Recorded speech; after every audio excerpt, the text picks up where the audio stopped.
देखिए प्रधानमंत्री जी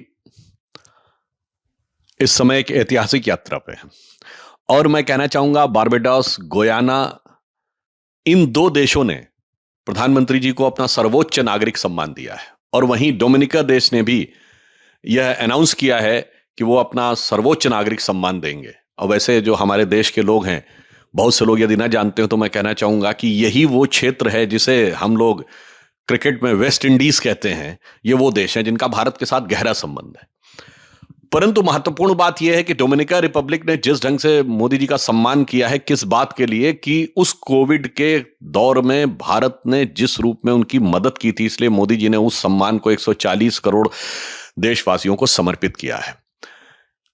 इस प्रकार हमारे प्रधानमंत्री, जन जन के प्रिय प्रधानमंत्री श्री नरेंद्र मोदी जी, जो मॉर्निंग कंसल्टेंट की रेटिंग में लगातार विश्व के सर्वाधिक लोकप्रिय नेता के रूप में आ रहे हैं, अब 19 देशों का सर्वोच्च नागरिक सम्मान पाने वाले वो इस समय विश्व के एकमेव नेता हो गए। वो गुयाना की संसद को भी संबोधित करने जा रहे हैं और गुयाना के प्रधानमंत्री इरफान अली जी ने जिस प्रकार की उनकी भूरी भूरी प्रशंसा की है, मेरे ख्याल से सारे देश ने उन्हें देखा होगा।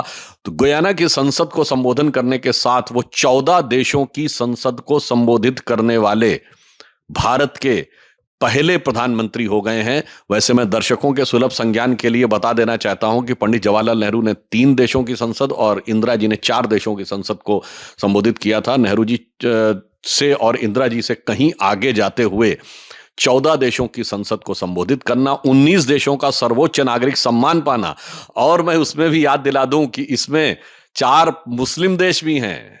जो लोग बहुत नारा लगाते हैं फिलिस्तीन का, फिलिस्तीन ने अपना सर्वोच्च नागरिक सम्मान भी प्रधानमंत्री श्री नरेंद्र मोदी जी को दिया है। अर्थात आप तो फिलिस्तीन की जय बोलते हैं और फिलिस्तीन वालों ने मोदी जी का भी अभिनंदन किया। मुझे लगता है कि इस समय कूटनीतिक दक्षता और कूटनीतिक सामंजस्य के द्वारा प्रधानमंत्री श्री नरेंद्र मोदी जी ने एक नए युग का सूत्रपात किया है।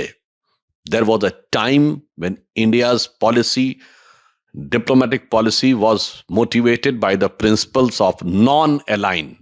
Now Modi ji has transformed the era from non-aligned to all-aligned. यानी पहले हम किसी के साथ नहीं थे, आज सबके साथ हैं। तो इस आधार पर हम यह कह सकते हैं कि प्रधानमंत्री श्री नरेंद्र मोदी जी के नेतृत्व में भारत कूटनीतिक दक्षता के जिस ऊंचे मुकाम पर पहुंचा है कि बढ़ रहे हैं हम प्रगति की ओर, उस रफ्तार से कर रहा है विश्व भी हमको नमन उस पार से। देखिए, मेरा मानना है कि हम भी ये कहना चाहेंगे कि जो हमारे पास जानकारियां हैं पार्टी के पास, उसके आधार पर हम पूर्णतः आश्वस्त हैं कि झारखंड और महाराष्ट्र दोनों में भारतीय जनता पार्टी एनडीए और महाराष्ट्र में महायुति शानदार विजय की तरफ आगे बढ़ रही है। और मैं कहना चाहता हूं वो अपना विचार रखने को स्वतंत्र हैं। हम सबका अपने अपने विचार हैं। किसी के अनुमान हो सकते हैं, किसी के पूर्वाग्रह हो सकते हैं, किसी के ख्वाब भी हो सकते हैं। 48 घंटे की बात है, उसके बाद सारी स्थिति स्पष्ट हो जाएगी और सभी उपचुनावों में भी भारतीय जनता पार्टी और एनडीए शानदार सफलता हासिल करेगी। मुझे लगता है कि प्रशासन और वित्तीय दक्षता, means administration and financial dexterity, इन दोनों को लेकर कांग्रेस की तमाम सरकारें सवालों के घेरे में है। हिमाचल प्रदेश की सरकार एक पक्ष है और आप कर्नाटक में देख चुके हैं कि क्या स्थिति हो रही है। इसलिए हमें यह साफ दिखाई पड़ता है कि बहुत सी बातें ऐसी होती हैं जो वो हवा में कह तो देते हैं पर यथार्थ में उतार नहीं पाते हैं। मैं उन्हें बताना चाहूंगा कि मोदी जी के नेतृत्व की भारतीय जनता पार्टी से सीखिए। पहले अपनी वित्तीय क्षमता बढ़ाइए, फिर जन जन तक उसे पहुंचाइए। हमने किसान सम्मान निधि 6,000 रुपए घोषित की थी 2016-17 में। अब जब भारत 5वीं बड़ी अर्थव्यवस्था बन गया, हमारा फॉरेन एक्सचेंज रिजर्व $650 बिलियन पहुंच गया, तब हमने उसको 12,000 किया।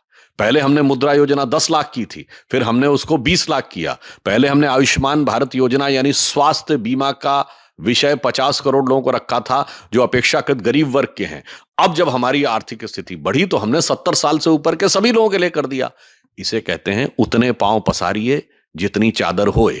परंतु इनके पास तो क्या कहा जाए, चादर तो छोड़िए, इनके पास शायद मफलर भी नहीं होता है और ये पांव पसारने लगते हैं। देखिए, कई बार कैसा होता है कि बहुत से ऐसे तथ्य हैं जिनके ऊपर धुंध चढ़ी हुई होती है।